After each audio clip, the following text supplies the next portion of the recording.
let's talk about the difference between femboys, cross-dressers, drag queens, and trans people. And there's two categories of trans. There's people who look like they're trans, and then there are people who consider themselves trans, but they've not ever done the thing to make themselves look like the other sex. They haven't done HRT, or they haven't done any of those procedures. So I'm not saying that you're any less trans because you don't look like the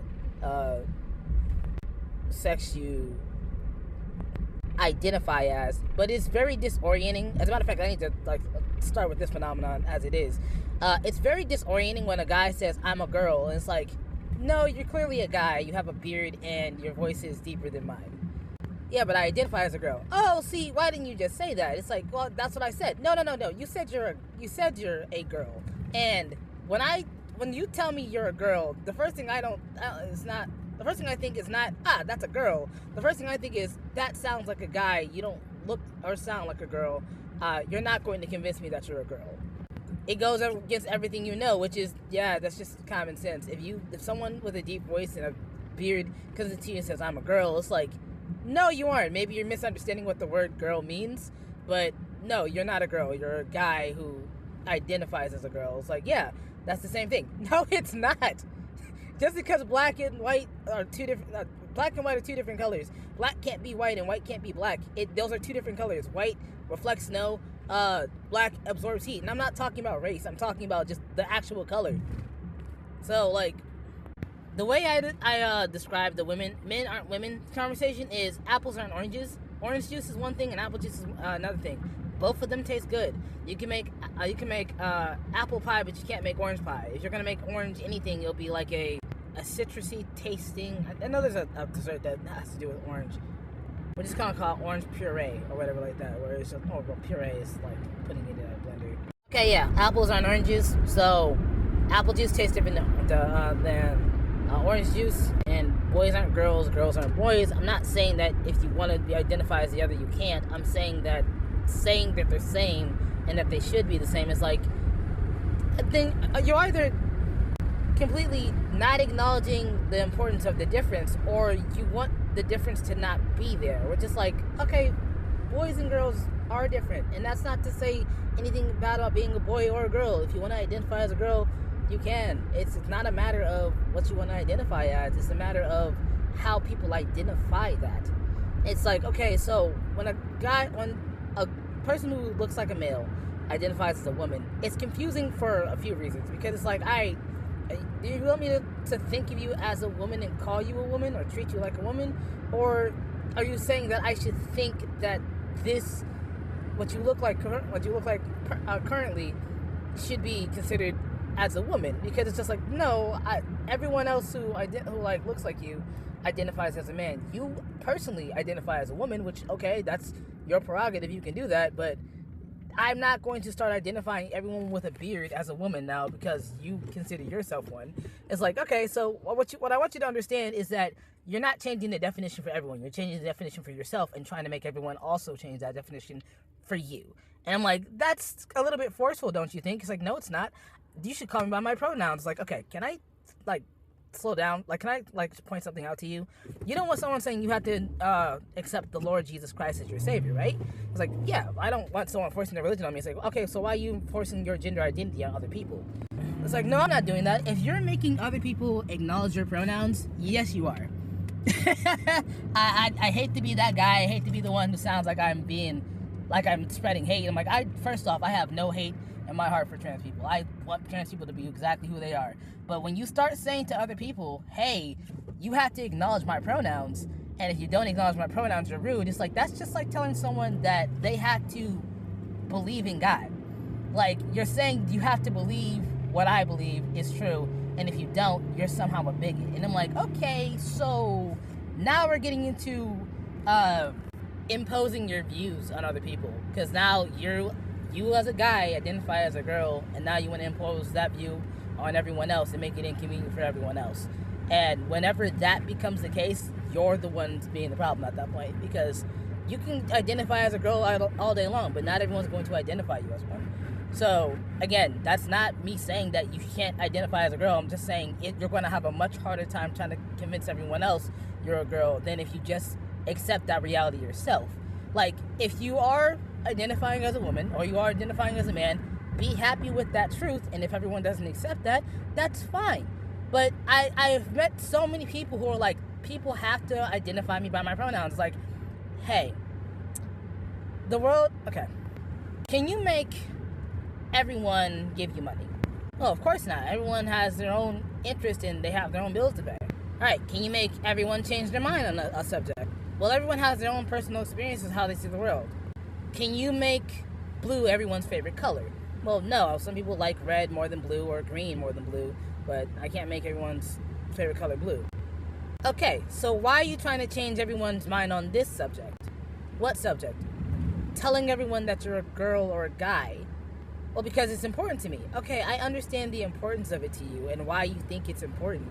But what you also fail to understand is that you're trying to change the definition for everyone, and that just changes their perception of reality. If they all of a sudden do decide, let's say it's mandated that you have to call trans people by their pronouns, right? It becomes mandated. Now for people who are, let's say, learning what a boy and a girl is, it actually becomes confusing for them to understand the difference between a boy and a girl because they don't have a defined definition anymore. And again, I understand for trans people that's a convenient truth and a convenient way to live, but it becomes inconvenient for people who are trying to literally understand the difference between what is called a boy and what's called a girl.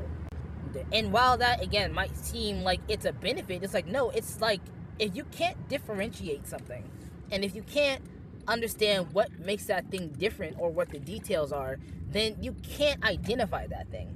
Like, this is what I'm trying to help you understand. If you start saying boys and girls are the same thing and you might as well not even call someone a boy or a girl, you actually take away the definition of boy and girl. And when you do that, it diminishes both of those words. They mean nothing. The word man and the word woman means nothing because they're pretty much interchangeable. And when you start saying that a woman and a man are the same thing, then you start to make it where that definition loses its defining qualities. Black isn't white, green isn't gray.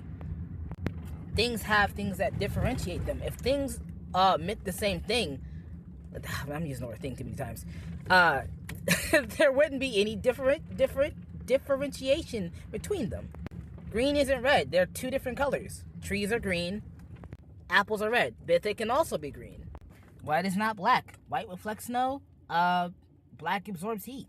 Heck, one of the reasons that people's pigments are the shade that they are is because African people grew up in the sun, so their pigment is darker because they were absorbing more sun. So their skin adapted and became darker to absorb more sun. Usually people who are more pale tend to come from colder areas because they didn't get as much sun, so their skin became a lighter pigment. That is an evolutionary fact. Like I said, if you look in Africa, that's why so many people are brown there. Again, if you look in the hot countries, everyone's brown because their skin adapted to the conditions. But when you take words and then try to make the definition meaningless, then you take the importance of saying that word at all.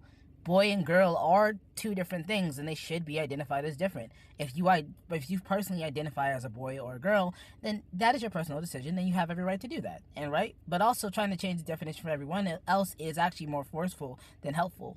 And again, doing so is imposing your view on other people. You're saying you have to identify me by the pronouns I identify by. It's like, okay, but if you have a mustache and a beard, I'm not going to call you a woman. Well, why not? Because you are clearly a man, and I can see that you look like a man, and you're calling yourself a woman. So, well, I identify as a woman. It's like, okay, that is your gender identity, and that's how you identify. So let's talk about the relationship between your identity. As a matter of fact, let's talk about identity as a whole. Identity is made up of three parts: how you identify yourself, how your friends and your family identify you, and how society identifies you. Now, how you identify yourself is the most important one because you live with yourself every day. So that's the one that matters the most. You need to take care of that, and you need to protect yourself and your own emotions. So how you feel is important. That being said, you have friends and family who know you. They've been around you. They have either known you your whole life or just for the time that they've met you. Those are the people who have the most relationship with you. So those are the people, if you want to be called trans, that you should be talking to. You're like, hey, I want to be called a woman now. I want to be called a man now. those are the people that you should be having those conversations with, not random strangers. All right? The reason I say you shouldn't be having that conversation with random strangers is because you saying you need to believe in Jesus, and if you don't believe in Jesus, you're going to hell. It's like, hold up. I just met you, and you're already telling me things about my life that you don't even know who I am or what I believe. I could be a Christian, but you're just coming up to me and saying you need to go believe in Jesus. It's like, all right, you're imposing your religion on me. Well, it's the same thing when you come up to someone and say, I'm a girl, you have to acknowledge this. It's like, no, it's not the same thing. It is the same thing. If you're telling somebody that you look like a girl and they can see that you clearly look like a man, they're going to be like, I'm sorry, you're telling me two different things. You're saying I'm a woman and you look like a man. So let's talk about the term that was happening. It's called cognitive dissonance. When you say one thing that doesn't match what you're saying. It's when you say something and what is being said does not match the reality or doesn't match what is apparently in front of them. It's called cognitive dissonance. It means you're saying something that does not match what's being said. It's like saying, oh, the world's a beautiful place right now and everything's on fire. If everything's on fire, it's not a beautiful place. It looks like tumultuous. It looks terrifying. It looks scary. It looks in a like a sense of chaos. Everything looks chaotic. When you say things that don't match with what people see, it makes them uncomfortable and it makes them uneasy. So when a man identifies as a woman and then calls himself a woman, he's like, okay, you're gonna make people uncomfortable because people are seeing a man in front of them and calling themselves a woman. And again, your gender identity is your gender identity. I'm not saying it's not real. What I am saying is that you can't get past the level of cognitive dissonance when you're saying I'm a woman when you look like a man. So that's the first thing. You can't just expect people to completely disconnect from that part of their brain. They can't just let that go, or they can't just change that, or they can't just overlook that. That is literally part of their understanding of what a man and a woman is. Just like understanding what the color green or the color red or the color blue is. They associate this with a very certain bit of knowledge, and if what you're saying doesn't match that knowledge, they can't get past that because they know what they know is true. They know what the color black looks like. They know what the color white looks like. You can't all of a sudden call green yellow or yellow green when those things are two different distinct things. Now there is a yellowish green and a greenish yellow, but that's a in-between color. That is something that is both yellow and green and shares both of those facts. But again, black is not white and white is not black. Now again, black and white together is gray. Again, you have things that's half white, it's half black, so it's gray. And gray is a good term to describe the mix of two concepts that are very distinct. So when you have two things that are distinctly different from each other, you can identify one over the other. Red looks like this, green looks like this. But when they are mixed, then it's harder to understand, okay, which one is this? And again, gray is that line between black and white. Where, again, white is one color and black is another color, and those things are very distinct. Gray is a mix of both of those things, and it's not as distinct. You can't tell whether it is black or white, whether it's more black or white. It is both of them. So the reason people say there's lines of gray or shades of gray, it means that it's hard to tell the difference between these two things because there's not a clear distinction. That's not the same thing with gender. Again, you can have people who are born ambiguous, like they have masculine hormones along with being feminine, which again, at that point, they have the right to choose which one they're going to be and which one they best suits them. But even in those scenarios, that's a choice that they have to make because of the way their body is built and the situation that they're born into. When you have someone who's clearly male and then they identify as a woman later, again, that's your choice. You have every right to identify that way. But again, your identity is made of three different things: how you see you, how your friends and family see you, and how society sees you. Now, you can call yourself a woman and you're going to identify that way. Your friends and family are probably going to identify you that way as well. But society probably won't identify you that way because, again, people know what a man is and people know what a woman is, and they know what a man is based on appearance, and they also know what a woman is based on appearance. Now, if you look like a woman and you identify as a woman, then you're probably going to get a lot more grace than if you call yourself a woman and you look like a man. But again, me pointing that out makes people upset. It's like, oh, well, you're just being hateful. Let me say this in the most objective way possible. If you look like a man and you identify yourself as a woman, the cognitive dissonance is going to be far too great for them to overlook that, and they're not going to agree with you. That is the simplest way of putting that. I am not being racist, hateful, biased, or spiteful. I'm being very clear and direct. Okay? So, if you can't square yourself away with that reality, then that means you have another problem, which means you live in fantasy. If you think that saying that you're a woman is going to make you a woman all of a sudden, you're living a fantasy. I hate to say it that way. You're living a fantasy. And the reason that that's a fantasy is because oranges aren't apples and apples aren't oranges. Just because you change the definition of something doesn't mean that definition has changed now. It just means it's changed for you. So I'm going to say this again. Your identity is composed of three things. You, what your family thinks, and what society thinks. Stop worrying about what society thinks because they don't know who you are in the first place. So stop worrying about someone who doesn't know you identifying you by your pronouns because they don't personally know you anyways. So stop. That's what I'm going to say about that. Stop trying to make everyone else identify you by your pronoun because they don't know you.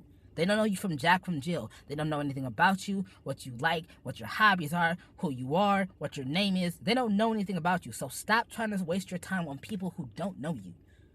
Waste your time with people who know you personally and your family members. And yes, some of them are not going to call you your personal gender identity, but at least start with them first as opposed to strangers, because you're always gonna run into more problems trying to convince strangers that you're the other sex than your family members and your friends, because those people are actually close to you.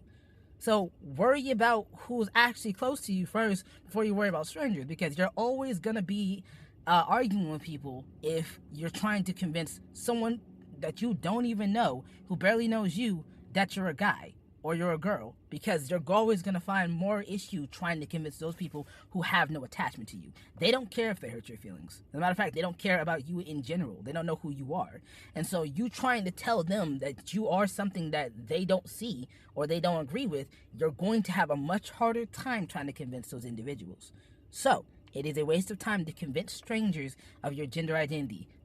Deal with your family first and your friends first, and get that respect from them first, as opposed to people that you have no connection to. Because I promise you, you will be a lot more miserable trying to convince strangers than accepting your gender identity amongst your family and your friends, people who actually respect you, not people who don't know who you are.